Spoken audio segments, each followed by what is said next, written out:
Irmãos, aqui nesta manhã, nós te agradecemos no nome de Jesus. Amém. Chegou atrasada? Aí você vai orar ainda, né? Então eu vou lendo o texto do áudio. O texto do áudio diz assim: porque pela graça sois salvos por meio da fé, e isso não vem de vós, é dom de Deus. Através desse texto do áudio aqui, nós já podemos entender o quê? Que nada que eu faça nessa terra eu mereça a salvação. Nada que eu faça vai justificar eu ser salvo. Mas ela é o quê? Porque pela graça sois salvo por meio da fé.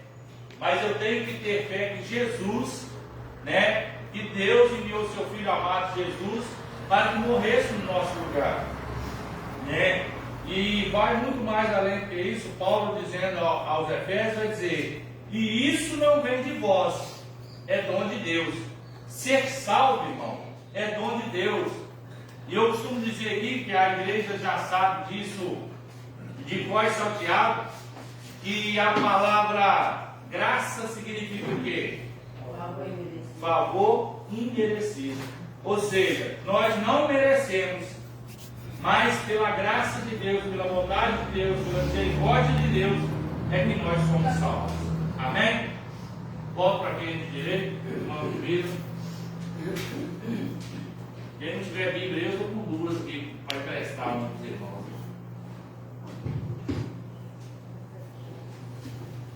Muitos irmãos com a paz do Senhor. Amém.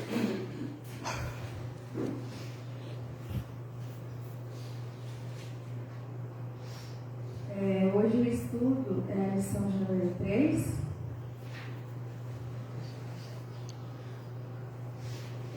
O tema é a graça que alcança todas as nações. Meu pai já leu o textuário, mas eu vou estar lendo ele de novo. O textuário da lição de hoje fica em Efésios 2, versículo 8. Porque pela graça sois salvos por meio da fé, e isso não vem de vós, é dom de Deus. Como a gente já vê logo no textuário, Paulo estava falando aos Efésios que o quê? Aos gentios, Que é pela graça que nós somos salvos, como já foi falado aqui. Não é por obra, não tem nada que a gente faz, que nos faça ser salvos, mas somente pela graça. Não é por merecimento, Ela é verdade prática. É pela graça que somos alcançados, perdoados e reconciliados com Deus. Então, na lição de hoje, a gente vai estar falando sobre isso, sobre o que é a graça, sobre como ela nos alcançou, que é somente através dela que nós podemos alcançar a salvação. Leitura bíblica em classe. Eu vou ler o primeiro versículo, aí os irmãos possam estar continuando. Leitura em classe. Fica em Atos, capítulo 15, do versículo 1 ao 5, versículo 28, 29 e do 36 ao 39.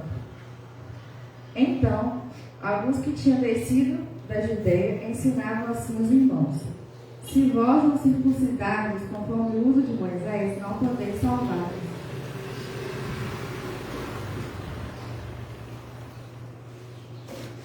Tendo tido Paulo e Barnabé não pequena discussão e contenda contra eles, resolveu-se que Paulo, Barnabé e alguns dentre eles subissem a Jerusalém aos apóstolos e aos anciãos sobre aquela questão.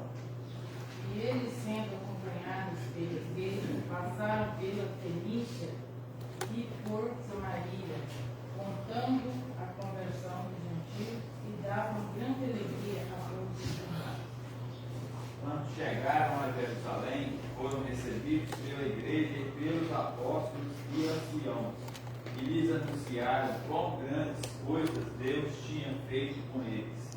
Alguns, porém, da seita dos fariseus que tinham crido, se levantaram dizendo que era lhes ter circuncidá-los e mandar-lhes que guardasse a lei de Moisés. Na verdade, pareceu bem ao Espírito Santo e a nós não nos impor mais encargo algum, senão essas coisas necessárias.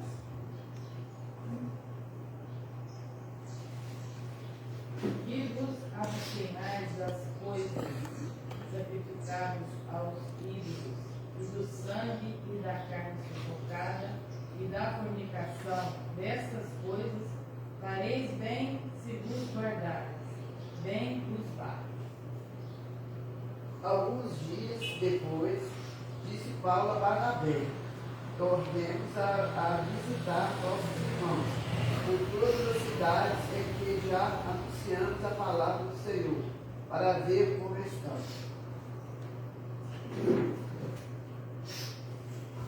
E Barnabé aconselhava que tomassem consigo a irmão chamado Marcos. Mas a Paulo parecia razoável que não tomassem consigo aquele que desde a Panfilia, eu acho que isso mesmo, se tinha apartado deles e não acompanhamos naquela obra.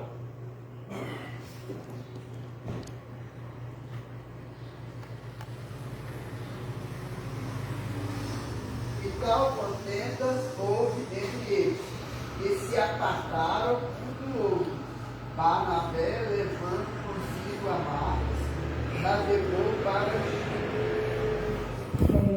Então, irmãos, como a gente já aprendeu durante algumas lições e também algumas pregações, né, na igreja, o livro de Atos fala muito a respeito do quê? Do crescimento da igreja. Porque até então, eram judeus que sabiam a respeito de Deus, que tinham acesso a Deus, mas depois que Jesus veio, ressuscitou, o Evangelho começou a alcançar outras culturas, outras pessoas. Cada dia mais as pessoas ouviam falar do amor de Jesus e começavam a conhecer sobre esse Evangelho, gostavam e espalhando para outras pessoas. Então, o livro de Atos foi muito a respeito disso, né? O Evangelho rompendo as barreiras culturais ali e alcançando outros povos.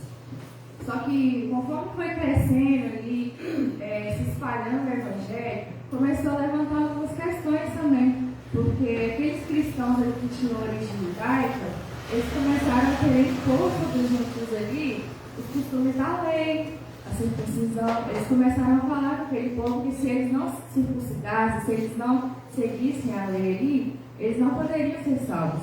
E por se tratar de gentio, que era um povo de cultura diferente, que não estava acostumado ali com aquelas leis, se eles começassem a impor muito isso, ia acabar afastando eles, né? Porque eles não tinham essas práticas.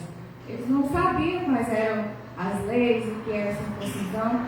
Então, assim, era um fato que os judeus estavam querendo impor a eles que poderiam afastar eles ali. Então, quando esse problema surgiu, Paulo e Barnabé, percebendo ali a dimensão que aquilo poderia tomar, resolveram ir para Jerusalém para discutir a respeito desse assunto, né? E a gente vai ver um pouquinho disso mais à frente.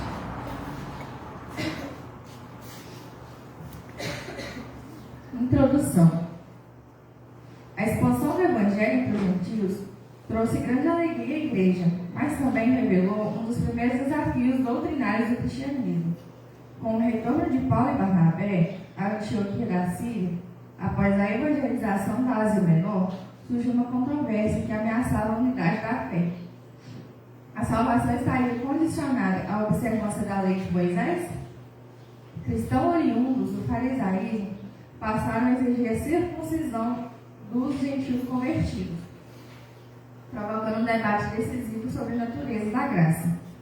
Diante dessa crise, a igreja buscou discernimento espiritual e fidelidade às Escrituras, culminando numa decisão importante, no Concílio de Jerusalém, que mostrou que a graça de Deus alcança todas as nações. Então, aqui na passagem, Atos 10, até então, antes disso, como eu já disse, o Evangelho era anunciado apenas aos judeus. Mas depois que rompeu ali com essa barreira e começou a alcançar os gentios, foram resultados extraordinários. Muitos conhecem a pregação de Pedro, de Paulo, fazem muitas missões. Então ali foi alcançando muitas pessoas, né? Só que aí, aqueles cristãos de origem judaica, eles acreditavam em Jesus. Só que eles seguiam os costumes antigos, no Antigo Testamento. Eles começaram a querer impor ali essas regras, essas leis. Isso começou a se tornar um problema. Porque assim, não era errado seguir a lei e a circuncisão ali em si. Só que era errado eles quererem impor aquilo ali para aquele povo como algo que, se eles não fizessem, eles não seriam salvos. Porque como a gente vai aprender aqui ao longo da lição, a salvação vem pela graça. Não é nada que a gente faz, não é se a gente participa de todos os cultos, se a gente cumpre todas as regras. Não é isso. Isso é apenas uma consequência de quem já é salvo, né? Então, assim, eles foram até Jerusalém para poder resolver essa questão, né? Alguém quer falar alguma coisa? Então, vou continuar. Tópico 1. Quando a graça preserva a unidade da igreja. 1. O Concílio de Jerusalém. Realizado entre 48 e 50 depois de Cristo, o concílio reuniu apóstolos, presbíteros e a igreja para tratar da controvérsia levantada pelos judaizantes, que defendeu a circuncisão como requisito para a salvação. Contudo, tal exigência contrariava o ensino bíblico, pois a circuncisão nunca foi meio de justificação. Sob a liderança de Tiago e a direção do Espírito Santo, a igreja reconheceu que a salvação alcança todas as nações pela graça. Então, o que é a graça? Todo mundo aqui já sabe, né? Fala muito na igreja. A graça é o quê? É um favor imerecido. Não é algo que a gente faz, não é algo que a gente promete que nos concede a graça. Não. É algo que a gente não merece, mas que Deus nos concedeu, né? Através de Jesus. A graça é algo que Deus nos concede que jamais conseguiríamos por nossos próprios méritos, que é o perdão dos pecados, a salvação e a vida eterna. Então, ali eles fizeram um concílio em Jerusalém. O que é um concílio? É uma reunião de líderes para discutir e decidir uma questão importante. Nesse concílio participou os apóstolos, presbíteros e a igreja. Ou seja, eles se juntaram ali naquele lugar para poder discutir um assunto importante que estava se levantando ali, que era o quê? Esse problema deles quererem impor aquelas leis ali. Porque aquilo ali estava ameaçando a comunhão da igreja, né? Poderia causar ali algumas discórdias, alguns cristãos poderiam se afastar ali. Então, assim, eles se juntaram ali para poder discutir a respeito disso, né? E porque a circuncisão era algo tão importante para eles. Em Gênesis 17, a circuncisão foi instituída como um sinal de aliança com Abraão. E por muito tempo, é esse sinal que identificava o povo de Deus, né? Então, por isso que para aquele povo que tinha raiz judaica era algo tão importante, porque eles sempre cresceram aprendendo ali que a circuncisão que identificava o povo de Deus. Então, para eles, quem não passasse por isso, não poderia ser salvo, porque não seria considerado de Deus, né? Só que o problema principal não era a circuncisão em si. Era o quê? Eles quererem impor aquilo ali para aquele povo que não conhecia aquela cultura, porque isso poderia tornar o quê? Tornar para eles um fardo muito pesado. Eles não poderiam aguentar e poderiam desanimar, né? Então, por isso que Paulo condenou essa atitude ali, através da direção do Espírito Santo. Porque aquele povo, eles não precisavam cumprir todas essas regras, essas leis. Porque a salvação não é comprada, né? A salvação é algo que Deus nos concedeu ali através de Jesus Cristo.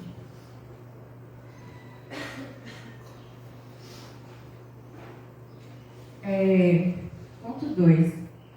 O relatório de Pedro. Pedro relembra da sua experiência na casa de Cornélio, mostrando que Deus concedeu o Espírito Santo aos gentios, mediante a fé e não por obras, sem fazer distinção entre judeus e gentios. Deus purificou seus corações pela fé. Assim, Pedro questiona a imposição do jugo da lei e afirma que todos são salvos pela graça. Então, ele, quando levantaram essa questão ali, naquele concílio, naquela reunião, Pedro ele fez o quê? Ele relembrou aquele povo, uma experiência que ele passou. E se conta lá no capítulo 10, que foi com Cornélio. Quem era Cornélio? Ele era o centurião romano, era gentil e era incircunciso. Então, na ocasião ali, no capítulo 10, antes de ir até a casa de Cornélio, Pedro teve uma visão. E nessa visão, ele viu um lençol cheio de animais impuros e Deus ordenou a ele que ele matasse e comesse aqueles animais. Só que Pedro repreendeu e falou, de forma alguma, porque esses animais são impuros. Aí Deus virou para Pedro e falou, não... Isso. Ele virou para Pedro e falou assim que não era para chamar de impuro aquilo que ele havia santificado. Ou seja, o que Deus estava querendo mostrar ali para Pedro? Que não era para poder fazer dos gentios algo impuro, algo rejeitado, sendo que Deus já havia aceitado eles ali, né? Porque eles estavam querendo criar divisões ali, de que os gentios não poderiam ser aceitos, que eles não poderiam participar. Então, antes que isso pudesse acontecer, Deus mostrou para Pedro ali que aquele povo também seria aceito, né? Que eles também tinham direito a receber a salvação, a receber o Evangelho. Então, Pedro relembrou essa experiência para poder mostrar que Deus já havia mostrado a vontade dele para eles, né? Porque antes mesmo de qualquer circuncisão ou lei, Deus concedeu o Espírito Santo aos gentios. Ele os aceitou através da fé em Cristo e não por obras da lei. Então, colocar a lei como uma condição para ser salvo era errado e, de certa forma, era uma heresia. Porque, de forma alguma, Deus falou ali que aquele povo tinha que seguir todas as regras, todos os costumes para ser salvo. Não. Nós sabemos que a salvação veio através de Jesus. Jesus veio, ele morreu, ressuscitou o quê? Para nos trazer a salvação, nos concedeu o perdão dos pecados. Então não era nada que aquele povo fizesse. Era o quê? Era a graça. A respeito, nós estamos falando de graça, de salvação. É muito importante, como tem falado, a respeito da circuncisão, a respeito das leis. Né? Não é, naquela época, era a lei de Moisés, que para ser salvo antes, de Jesus. Depois que Jesus veio, mudou. Não que Jesus tirou, aboliu a lei, porque estava imposta aquilo ali. Se não circuncidar, não é salvo. É igual hoje, o 27 dias, o sábado, eles têm ali como aquela lei que não vai ser salvo. Então, é algo que não se vive hoje mais. Não é isso que a vontade está sempre falando aqui, é pela graça, pela graça. Mas é muito importante nós termos a convicção também do que aquilo que nós fazemos, não aquilo que fazemos para ser salvo, aquilo que nós não fazemos nos impede de ser salvo. Então eu vou ser salvo pela graça, então eu não preciso obedecer a lei nenhuma, vida, nada, eu posso andar de qualquer maneira, porque é pela graça que eu vou ser salvo. Não. Aí nós vemos, todos. Quando se fala disso, de salvação, lembra lá do Lamão na cruz, no batizou, não fez isso, não participou da Santa Ceia, mas foi o momento. Mas disso nós precisamos ter consciência, quem está na igreja, quem é novo, convertido, quem não é, quem já é. Nós precisamos nos afastar do pecado. Nós precisamos nos distanciar do pecado. Nós precisamos nos abster do pecado para ser salvo. Então eu posso pecar para ser salvo pela graça do pecado? Não. Isso nos afasta, nós precisamos ter consciência disso. E nós precisamos, vamos supor, hoje nós estamos na igreja, nós aceitamos Jesus como Salvador. Mas eu não quero batizar. Isso não quer dizer que se eu batizar ou não batizar, mas se você tem a oportunidade, se você conhece, se você tem fé em Jesus, você vai optar por batizar. Não que o batismo vai te salvar. Mas se você também não batizar, não participar da Santa Ceia, não comer do pão, nem beber do vinho, ali você não tem parte com ele, então é uma opção que nós precisamos trazer para nós. Então não precisa participar da Santa Ceia, não precisa fazer nada disso, porque você salva pela graça, mas não precisa fazer nada disso. Não é isso. Quando se fala Se for circunciso, não é salvo. Então, eles imputavam aquilo, essas leis, como uma prioridade. Né? Então hoje nós não temos a prioridade mais para ser batizado. Nós temos a prioridade de Jesus, aceitar Jesus e ser salvo. Mas quando nós aceitamos Jesus e temos o tempo de batizar, de entender e ter fé, nós vamos procurar andar na lei, praticar a lei. Não que a lei vai nos levar à salvação, mas se nós não andarmos na lei, ela vai nos impedir de ser salvo. Né? Parece que é algo interessante. Se eu não cumprir a lei, eu não vou ser salvo. Mas se eu deixar de cumprir, eu não vou ser salvo.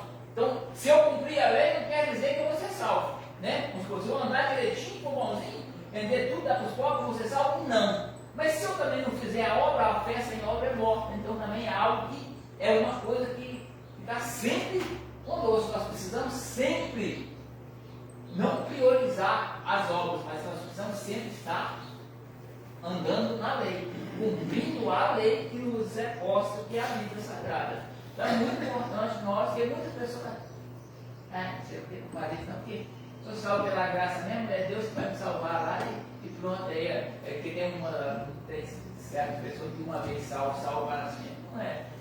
Né? Nós temos que perseverar até o fim, nós temos que nos afastar do pecado, nos distanciar do pecado. Então, aí olhando assim, é claro que vai ter uma obra, não. Sim, nós queremos querer, mas não é isso que vai priorizar a nossa salvação. A nossa salvação, nós temos que ter consciência que é pela graça.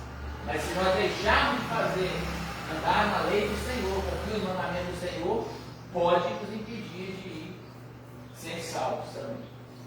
Só que antes desse texto que a gente pega, né? Porque pela graça foi salvo. Vírgula. Versículo 6 segue. Vírgula. Mediante o quê? Né? Aí, por meio da fé. E fé em quê? Né? Porque às vezes a gente pode dizer o seguinte, alguém salvo para sempre. Só que o texto antes disso, ninguém quer ler. Né? Se você for ler o texto antes aí, ó, ele vos concedeu a vida, estando vós mortos nas vossas transgressões e pecados, nos quais andastes no passado, conforme o curso desse sistema mundial, de acordo com o príncipe do poder do ar, o Espírito que agora está atuando nos que vivem na desobediência. Anteriormente, todos nós também caminhávamos, verbo que passado, né? Caminhávamos entre eles, buscando satisfazer a vontade da carne, seguindo seus desejos e pensamentos, e eram por natureza destinados à ira. No entanto, Deus, que é rico em misericórdia, por meio do grande amor com que nos amou, deu-nos vida com Cristo, estando nós ainda mortos em nossos pecados. Portanto, pela graça sois salvos.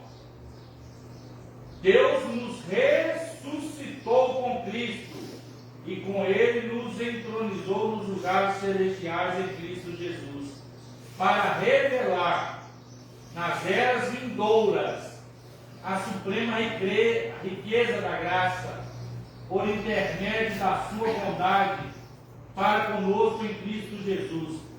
Portanto, pela graça sois salvos. Aí que vem, né? Pela graça sois salvos por meio da fé. E isto não vem de vós, é dom de Deus. Aí prosseguindo, não vem por intermédio de obras, a fim de que ninguém venha se orgulhar por esse motivo.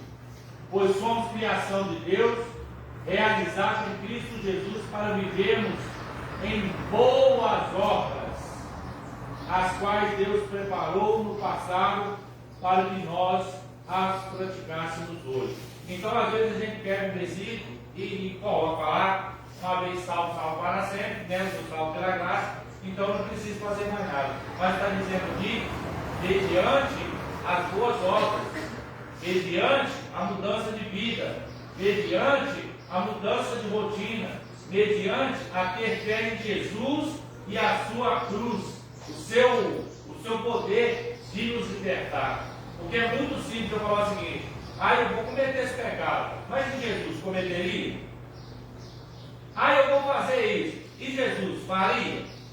Então, se eu tenho fé em Jesus e eu quero ser salvo, eu tenho que cumprir esse requisito de ter fé em Jesus, de tudo que ele passou, e aplicar isso na minha vida.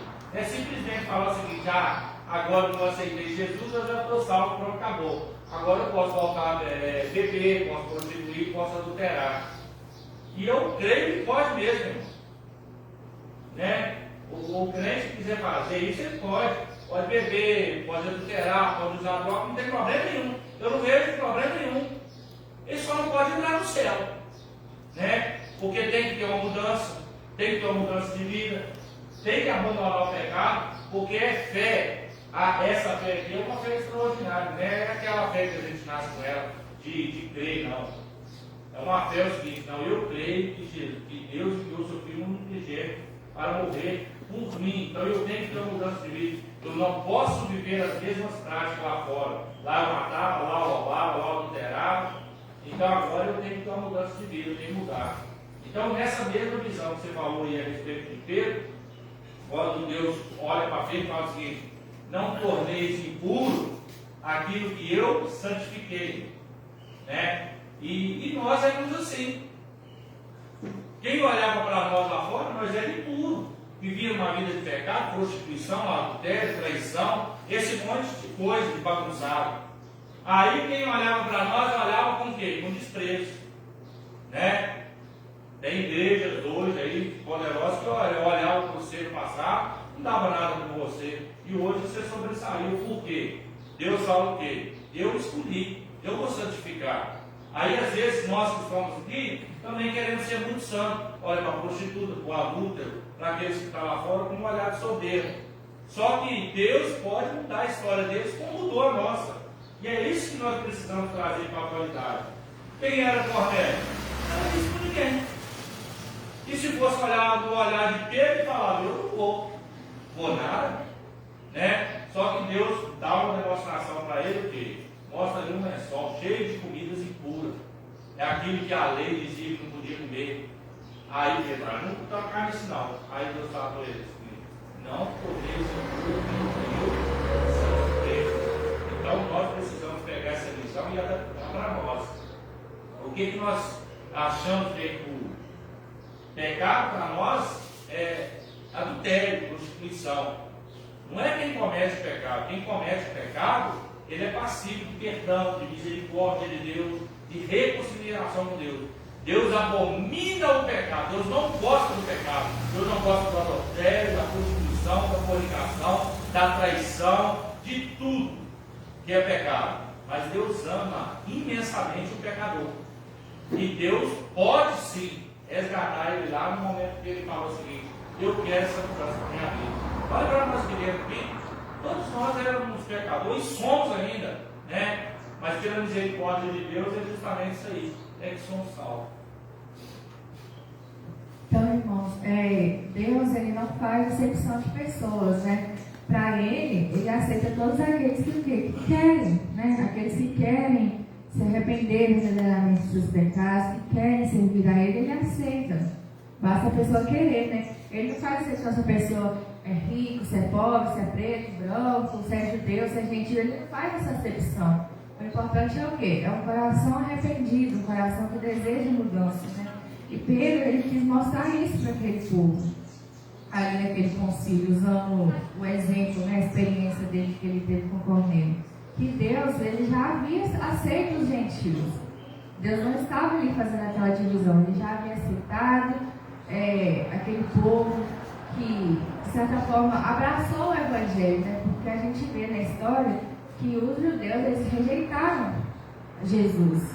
Eles rejeitaram Jesus, eles negaram a ele. Só que os gentios, quando ouviu o Evangelho, eles acolheram ali aquele Evangelho, abraçou ali o amor de Cristo, quis levar para outras pessoas essa experiência. Então, assim, para Deus aquele povo já estava sendo aceito. A gente vê só de ler a história, ver quantos acontecimentos que teve, as experiências do Deus, tudo isso era o quê? Era a prova viva de que Deus estava com aquele povo também, né? E o que eu ainda vou falar um pouco mais à frente é que o quê? Que, como já foi dito, não é a obra que salva, a salvação é pela graça. Só que automaticamente aquele que é salvo, ele pratica as obras. Não porque é obrigado, não porque ele está fazendo isso porque se ele não fizer, ele não vai ser salvo. Não é isso. É de certa forma como gratidão a Deus por tudo que Deus faz. É uma forma de gratidão pelo sacrifício de Jesus. Então o que? As obras, elas vêm como consequência. Quem recebe o Evangelho com amor, ele quer levar esse Evangelho para outras pessoas também. E isso é o quê? Isso é a obra. Você falar do amor de Deus para outras pessoas é uma obra. Você orar pelas pessoas é uma obra. Até mesmo você ouvir alguém, né, que está precisando ali de ser ouvido, chorar com aqueles que choram, isso também é uma obra. E você não está fazendo isso porque você quer ser salvo.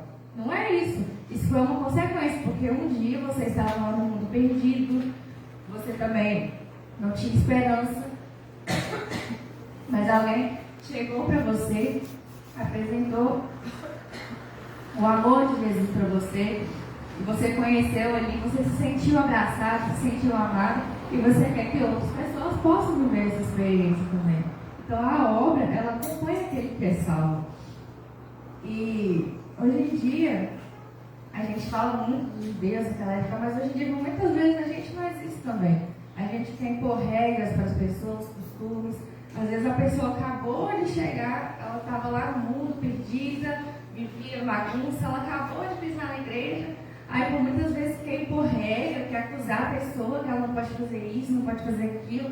Isso é um processo gradual. Se a gente pega e já sufoca alguém com tantas regras, com tantos costumes, logo quando ela se aproxima do Evangelho, isso vai assustar ela, vai afastar ela. Porque não cabe a nós convencer a pessoa, né, de mudança. O convencimento vem pelo Espírito Santo. Então é Ele que vai trabalhando ali com a pessoa aos poucos, vai mostrando a ela aquilo que ela precisa corrigir, aquilo que ela precisa mudar. E é um processo gradual. Aos poucos a pessoa vai deixando os costumes que ela tinha lá fora, aos poucos ela vai se chegando mais a Deus, buscando, né, ser cada dia mais santo. E isso é um processo que é o Espírito Santo que faz. Não cabe a nós querer ditar regras, ditar costumes, acusar a vontade dele. Porque quando a gente faz isso, a gente pode afastar a pessoa, né? A pessoa pode desanimar, ela pode se sentir sufocada. Então, assim, o processo de mudança, o Espírito Santo traz aos poucos, né? 3. O relatório de Paulo e Barnabé. Em seguida, Paulo e Barnabé relatam como Deus confirmou a missão gentílica por meio de sinais e prodígios. Milagres como a cegueira do mágico cipriota, a cura em Listra e o livramento de Paulo testemunham a aprovação divina. Além disso, destaca que os gentios foram salvos pela graça e sem a exigência da lei. Então, ali naquele concílio, após o momento que Pedro relatou ali sua experiência, a igreja ficou em silêncio ali por um breve momento. Então, Paulo e Barnabé, eles começaram a contar para aquele povo ali todas as experiências que eles tinham vivenciado, né, até o momento. Tudo que Deus havia feito durante a viagem missionária deles ali. Ou seja, eles estavam ali apresentando para aquele povo as evidências do agir de Deus ali, né? E quais eram essas evidências? É aqui, ó, está falando o tópico. Milagres como a cegueira do mágico cipriota, a cura em Listra e o livramento de Paulo testemunham a aprovação divina. Ou seja, todo esse movimento, todas essas evidências mostravam que era uma prova real de que os gentios tinham sido aceitos por Deus. E eles foram aceitos por Deus antes de qualquer obra, antes de qualquer lei, né? Então, o centro da salvação continuava e continua sendo o quê? A graça, continua sendo o sacrifício de Jesus. Não é algo que a pessoa fazia. Deus já havia aceitado, né? Então, se Deus já havia aceitado aquele povo ali como parte, né, da videira, quem eram eles, os judeus, para rejeitar? Se o próprio Deus já havia aceitado, né? Então, assim, isso aqui mostrava que o centro da salvação continuava sendo pela graça. Que é o que fala aqui no finalzinho do tópico. Além disso, destaca que os gentios foram salvos pela graça, sem exigência da lei. Ou seja, antes de qualquer lei, antes de qualquer cumprimento, Deus já havia ali mostrado aquele povo que eles eram aceitos, que eles estavam fazendo parte já da videira, né, que eles haviam sido enxertados ali. Uma coisa a observar aí, que quando fala que aceito de Deus, irmão, quando Deus aceita, olhando por esse texto aí, ninguém pode ter isso. E quando Deus rejeita do mesmo jeito, quando eu olho para a situação de Saul, né, e Deus fala no Davi o seguinte: por que você insiste em algo que eu já rejeitei? Né?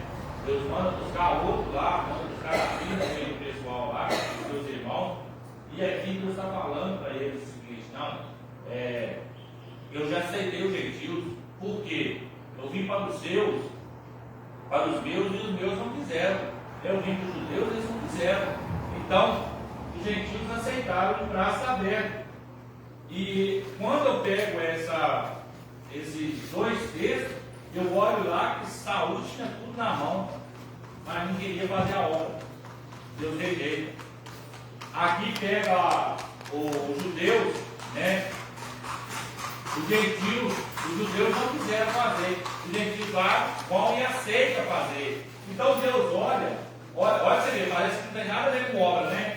Quando a gente fala de salvação é feita pelas obras. Você pega um rei que deu o reinado na mão, foi escolhido pelo povo, mas não quer fazer o que Deus determina. Deus rejeita. Escolhe Davi. Aqui nós pega os judeus, quando olha para Pedro, e ele fala: eles não. Aqui eles queriam fazer, mas os judeus recebem o braço aberto, falou: eu quero fazer parte desse negócio. Aí Deus vai e fala o seguinte: olha, eu quero esse povo para mim. É onde que encaixa a colocação aí de ser escolhido e não simplesmente aceitar Cristo e vir para a igreja e falar o seguinte: eu já sou salvo, não vou fazer mais nada não. Eu quero só ser um membro assíduo na igreja e pronto, acabou. Dou meu dízimo, dou minha oferta, tá ótimo. Não. Você precisa ir muito mais além do que isso. Quem te recebeu deixou uma ordem para você: fazer discípulo. Então o que você tem que fazer? Vamos pegar ali a dona Clarice. A dona Clarice tem um salão dela. E aqui tem a Marlene que mexe com manicure. Você tem a oportunidade na mão de evangelizar. Porque as pessoas vão contar o problema para vocês. Meu marido está assim, meu filho está assim, meu vizinho está assim. Aproveita esta oportunidade e introduza Jesus. Faça isso, porque é o propósito de Deus fazer que você faça discípulo. Às vezes a gente tem a oportunidade de falar de Jesus, o que a gente faz? Inverte a situação, vai ajudar a falar mal. Aí não funciona. Então nós temos que usar a ferramenta que nós temos para introduzir Jesus, para ganhar almas para Jesus. Porque se às vezes a gente pode perguntar: quantas almas a gente ganhou para Jesus durante esse ano que passou? E quantas oportunidades nós tivemos de trazer a pessoa para Cristo? Não estou falando trazer para a igreja de não, trazer para Cristo. Quantas vezes nós tivemos essa oportunidade? Então às vezes a gente precisa fazer isso. Não, eu não quero ser só um membro não. Eu quero compartilhar aquilo que eu aprendi. Às vezes está falando ali uma coisa ali dentro do salão, ou fazendo a unha ali. Eu ouvi uma mensagem que Deus transformou isso, que Deus fez isso. Mas será que isso se encaixa para mim? Aí o que você vai dizer? Se encaixa, se encaixou para fulano, se encaixou para outro, encaixa para você também. Só que às vezes a gente precisa tomar uma posição na vida, de mudar a rota, de mudar a direção. Então é assim que o Evangelho funciona. Não é simplesmente falar assim: eu vou querer, eu só aceito uma vez que Jesus já morreu na cruz do Calvário, está pago a minha vida. Nada. Tem que se esforçar também. 4. O discurso de Tiago. Tiago, o justo, irmão do Senhor e líder respeitado da igreja, preside o concílio com discernimento espiritual. Após ouvir os testemunhos, reconhece que Deus visitou os gentios para formar entre eles um povo para o seu nome. fundamenta sua proposta nas Escrituras, citando Amós, capítulo 9, do 11 ao 12, mostrando que a inclusão dos gentios já fazia parte do plano redentor. Assim, afirma que a missão gentílica não contradiz a revelação, mas a cumpre.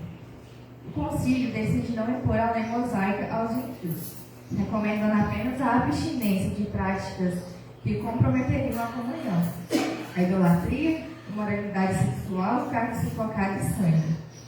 A decisão é comunicada por cartas às igrejas gentílicas, enviada com Paulo, Barnabé, Judas e Silas, afirmando a direção do Espírito Santo e trazendo consolo e unidade. Após isso, surge a divergência entre Paulo e Barnabé quanto a João Marcos, resultando na separação dos dois líderes. Ainda assim, a obra missionária prossegue e Marcos é posteriormente restaurado.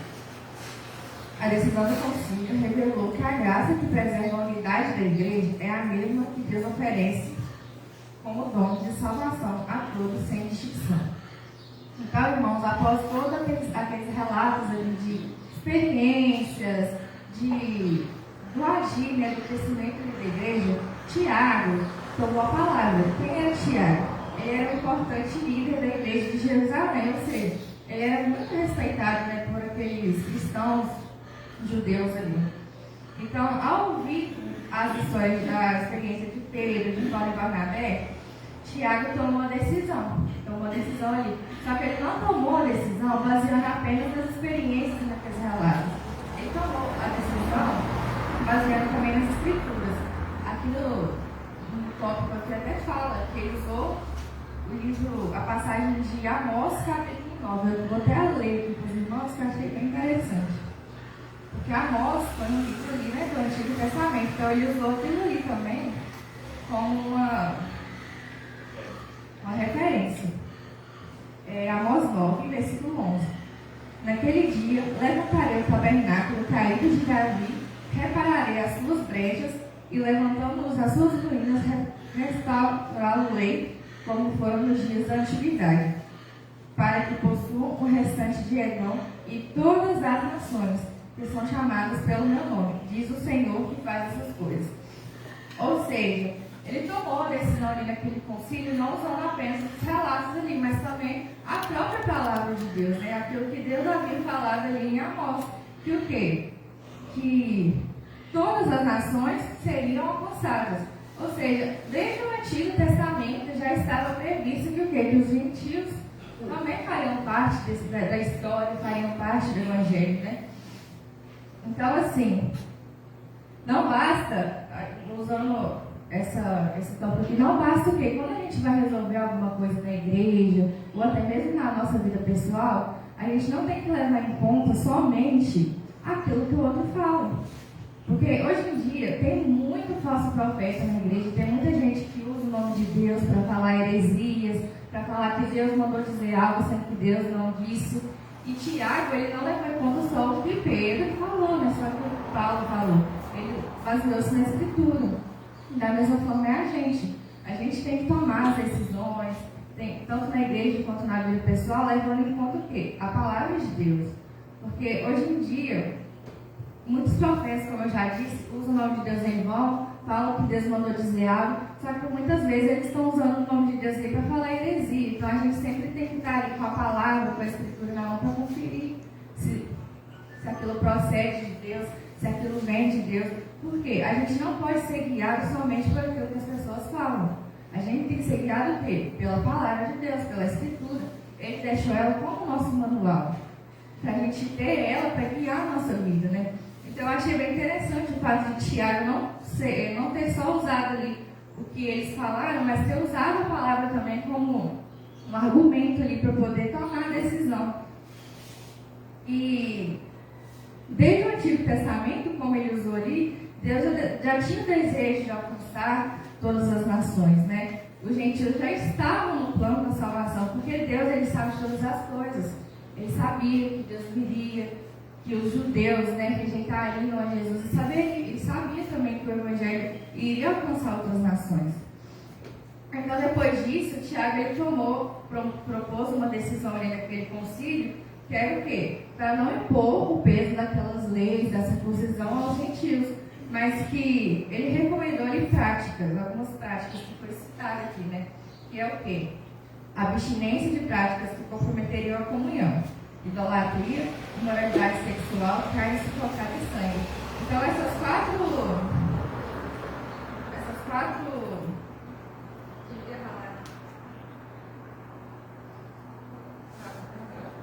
recomendação. O que é carne sufocada? Quando só pega uma galinha, enfoca ela. Aí só mata ela enfocada. Aí é carne sufocada. Uma galinha que morre afogada lá, que morreu na granja, aquela vez que todo mundo pegou para comer, carne sufocada. Porque não tira sangue dela, não sangrou ela. Uma vaca morreu lá, não sangrou ela, é carne sufocada. Mas agora eu tenho uma pergunta, que eu também não consigo entender. Por que o sangue era proibido? Era não, então. É porque o sangue é a vida, o sangue é a simbologia da vida. Por exemplo, tira e esgota o seu sangue. O que acontece? Morre. Então o sangue ele traz a vida. Quando você olha lá para Jesus, todo o sangue dele vertido na cruz do Calvário. Então a única ordenança, né? Olha que mudou tudo. Mudou tudo. Qual que era a ordenança de Tiago? Não criar trigo.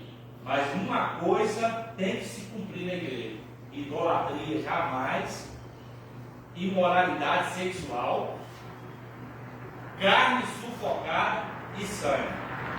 Antigamente, eu gostava do sanguinho de galinha frita. Cortava sem tirar o sangue, que delícia! Né? Mas depois que eu meditei na Sagrada Escritura, que eu fui entender isso aqui, falei, não, se Deus abomina, é a abominação, pronto, acabou. Pode falar. Lá na roça, deve ser por isso que eles contam, quando a vaca morre, ela é transportada. Não, pois é. Quando cai, quebra a perna, Aí sim. aí Vai lá, sangra ela, que nem tem que até fazer mal, né? Eu não sei dizer, mas aqui a ordenança é sobre carne sufocada e esse sangue. Essas aí são as únicas ordenanças. E se o pessoal, tem muita gente que fala assim, não tem nada a ver. Tudo bem, pode até não ter nada a ver. Mas se Deus falou para não comer, eu não vou comer. Eu não sou bobo. Já pensou? A minha vida todinha servindo a Deus, chegar no céu, perder a salvação, porque uma ordenança de Deus, eu não obedeci. Ô Deus, qual que era a ordenança? Quando você não comer carne sufocada, você quebrava o pescoço da galinha, fritava e comia. Falei para não comer sangue, você gostava de um chouriço lá, comprava da vizinha um chouriço lá e comia para dentro e ainda lambia os peixes e falava assim, que delícia. É bom, irmão. Vou falar que é ruim, é gostoso. Mas se tem uma ordenança, eu tenho que cumprir essa ordenança. Tem tanta ordenança que eles introduzem aí que Deus tirou fora. Deus tirou, irmão. A carne de porco, trabalhar no sábado. Deus tirou isso fora.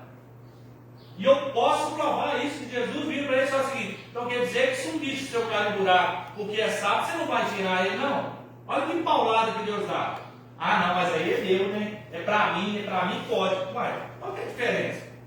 Então assim, nós precisamos ter um discernimento. O que a Bíblia proíbe e o que Deus tirou fora para não ser pesado. Olha aqui qual que era a imposição. O que tem que falar? Se não está circuncidado, não faz parte.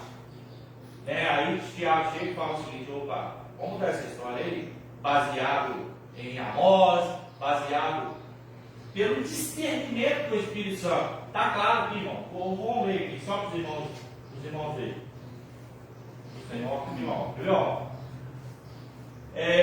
O concílio decide não impor lei mosaica aos gentios, recomendando apenas a abstinência de práticas que comprometeriam a comunhão, idolatria, imoralidade sexual, carne sufocada e sangue. Está mais de cima ainda, viu? Assim afirma que a missão gentílica não contradiz a revelação, mas cumpre. Revelação de quem? Eu não tenho que discutir o que está na Bíblia, eu apenas tenho que cumprir. Mas fulano que escreveu isso estava errado. Problema dele, tá? Na Bíblia. São 66 dias. Por que nós não aceitamos o carvão? Porque o carvão não foi inspirado. Agora que for. Então eu vou aceitar. Se Deus falar para não comer, eu não vou comer. Ué. Agora por que eu vou abrir margem para satisfazer o meu desejo? Ah, mas aí pode, né? É para mim, né? Se não pode para ninguém, não pode para mim. Então acabou. Então ele teve aquelas recomendações de Tiago, né, que essas recomendações que foram feitas para quê? Para preservar a comunhão, né, entre aquele povo ali. Entre os cristãos, judeus e os gentios. Então, a igreja, ela deve permanecer firme na verdade e também agir com sabedoria para preservar a comunhão e o amor com o próximo, buscando sempre discernimento do Espírito Santo. E o próprio Jesus, ele resumiu tudo isso a dois principais mandamentos, né, que é o quê? Amar a Deus sobre todas as coisas e amar o próximo como a ti mesmo. Quando a gente ama a Deus sobre todas as coisas, a gente, como eu já disse, a gente quer praticar as obras, a gente quer levar o evangelho a outras pessoas, a gente quer colocar Deus como primeiro lugar e automaticamente a idolatria, por exemplo, se torna um pecado, porque quando a gente serve a Deus e a outros senhores, a gente não está amando a Deus sobre todas as coisas, a gente está dividindo o amor com outros deuses, né, com outras questões, e amar o próximo como a ti mesmo. Quando a gente ama o próximo, da mesma forma que a gente nos ama, a gente não quer praticar o mal para ele. Então, automaticamente, a gente não vai matar, porque isso é um mal. Não vai adulterar, porque é um mal. Não vai praticar falso testemunho, porque é um mal com o próximo. Então, tudo isso se resume a isso. Todas as leis, todas as regras se resumem a esses dois principais. Então, já está terminando, né? Já deu tempo, mas assim, resumindo o que foi falado hoje, a gente aprendeu que o quê?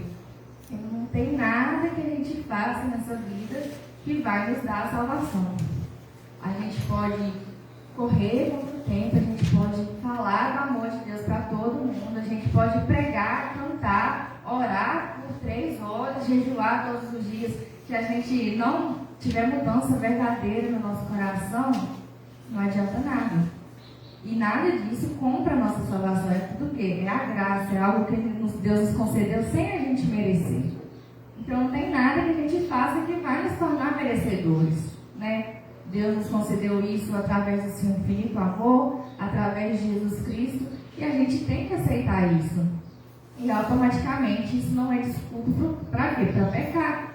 Não é desculpa para a gente viver no pecado só porque a gente já está perdoado, a gente já está salvo. Não é isso. Porque se a gente está pecando, a gente está o quê? Está agindo contra Deus. A gente não está amando Ele sobre tudo. Porque quem ama não quer fazer o mal. Quem ama não quer falhar com a pessoa, né? Então, assim, as obras são importantes, só que ela não é requisito para ser salva. Né? E que a gente possa ter isso em mente. E, como eu já falei, vou tornar a frisar, porque eu acho importante, a gente precisa sim das obras, é claro, só que ela é uma consequência da graça. Quando a gente reconhece que a gente recebeu a graça, que a gente não merece o amor de Deus, que a gente não merece o perdão, quando a gente reconhece isso, automaticamente a gente vai começar a praticar as obras como uma forma de gratidão, né? Então a gente parou no tópico 1, semana que vem a gente continua e vamos ver se dá para terminar. E eu agradeço a oportunidade, espero que os irmãos tenham aprendido alguma coisa. Me desculpe se for alguma coisa sem entender também, foi eu estou aprendendo. Mas é isso, eu agradeço a oportunidade.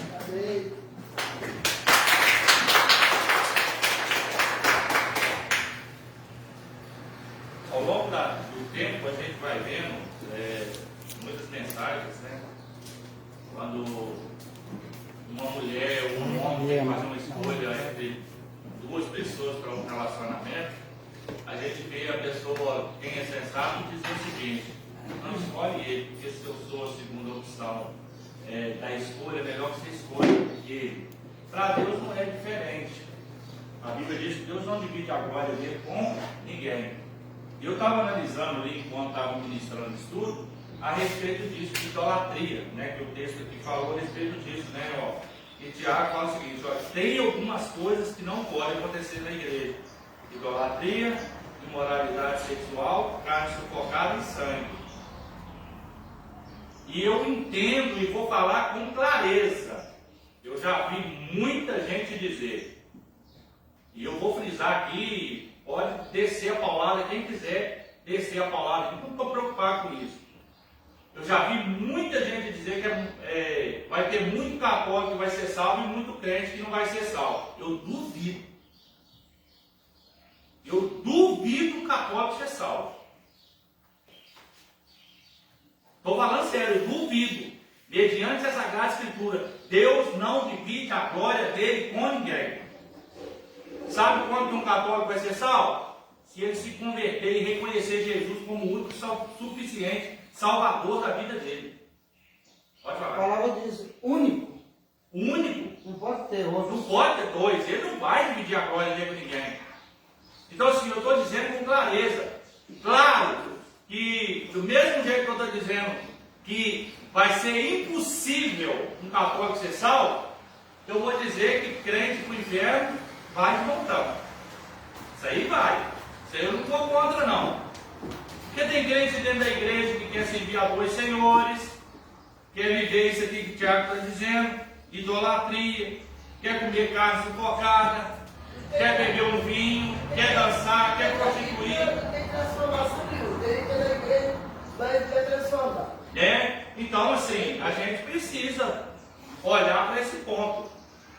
Pastor, mas o ladrão da cruz, irmão, nós estamos falando de conversão genuína. Quem que ele reconheceu na hora dele?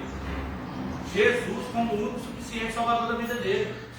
A regra para ser salvo, irmão, eu não tenho que fazer nada, como foi dito aqui. Não consigo pagar a salvação, mas eu preciso reconhecer Jesus como o único suficiente salvador da minha vida. Porque ele diz, o texto vai dizer o seguinte: ninguém vem ao Pai a não ser por mim. Olha o texto. Quer ser salvo? Vem em mim. Quer dar salvação? Vem em mim. Então assim, eu estou frisando que está aqui a respeito da idolatria. Cuidado. E idolatria não é só você adorar imagem e escultura não, tá? Pastor, eu não adoro imagem e escultura. Mas você adora sua esposa, você adora seu esposo, adora seus filhos, adora casa, adora dinheiro, adora emprego, adora tudo. Sempre Deus fica em segundo plano. Primeiro família, primeiro mulher, primeiro isso, primeiro aquilo, primeiro... Não estou dizendo de igreja, estou dizendo de Deus, tá, irmão? Deus sempre está no segundo plano. Se sobrar tempo, eu falo com Deus, eu converso com Deus. Ah, se sobrar uma vaguinha, eu separo para Deus. Cuidado com isso, tá? Idolatria é pecado. E não confunde idolatria só com adorar imagem e cultura, não. Quando você em Deus, o seu esposo, em Deus, o seu esposo, em Deus, o seu filho, em Deus, o seu trabalho, em Deus, os seus bens, cuidado, corre um grande risco de você morrer para o inferno por causa de idolatria.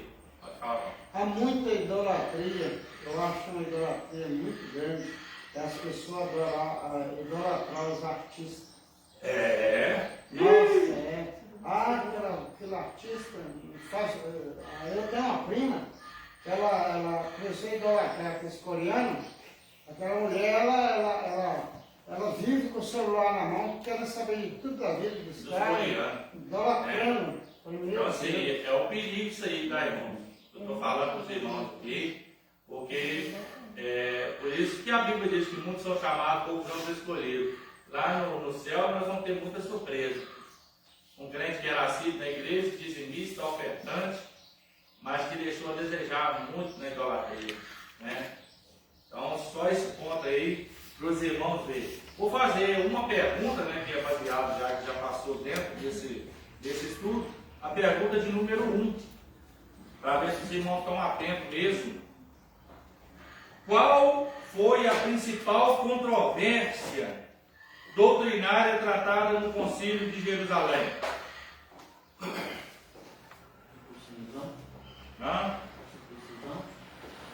Mas eu quero baseado aí no texto. diabo dentro da revista aí. Mas isso é a conclusão, não?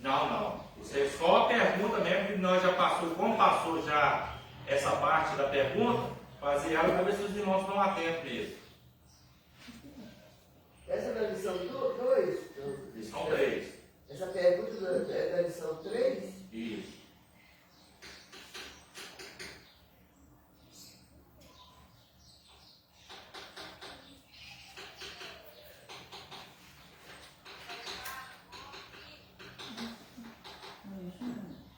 Vamos ler para mim, mãe. Você está com a revista de mestre? Não, mas ele está lá Talvez. na relação. O Conselho reuniu os apóstolos e presbíteros da igreja para tratar da controvérsia levantada pelos Não. judaizantes e Não. defendia a circuncisão como requisito da salvação. Agora continua aí. Vai. Contudo, tal exigência contrariava o ensino bíblico, onde a circuncisão nunca foi meio de justificação. Sob a liderança de Tiago e a direção do Espírito Santo, a igreja reconheceu que a aprovação alcançava todas as nações pela graça. Isso, né? A defesa da circuncisão como requisito para a salvação. Sob a liderança de Tiago e a direção do Espírito Santo, a igreja reconheceu que a salvação alcança todas as nações pela graça. Né? Para ver se os irmãos estão atentos mesmo, o que é graça? Então tá bom. Irmão, vamos para o relatório. Presente 13, ausente 17, oferta R$14,90. Amém? Presente 13, 13,5, tá, irmão? Por quê? 13. Eu quero por mais meio. 13,5. Hã? Por quê? Quem está grávida aí? Na verdade, vou pôr 16, irmão, melhor. Deixa o 13,5 para lá, 16. Vamos colocar de pé. A Luísa está pensando que 16 que é esse. Pai, Filho, Espírito Santo. Foi o 3 de 10 mesmo. É que é melhor pôr 13,5 que pôr 13. Pelo amor de Deus. Deixa os olhos na cabeça.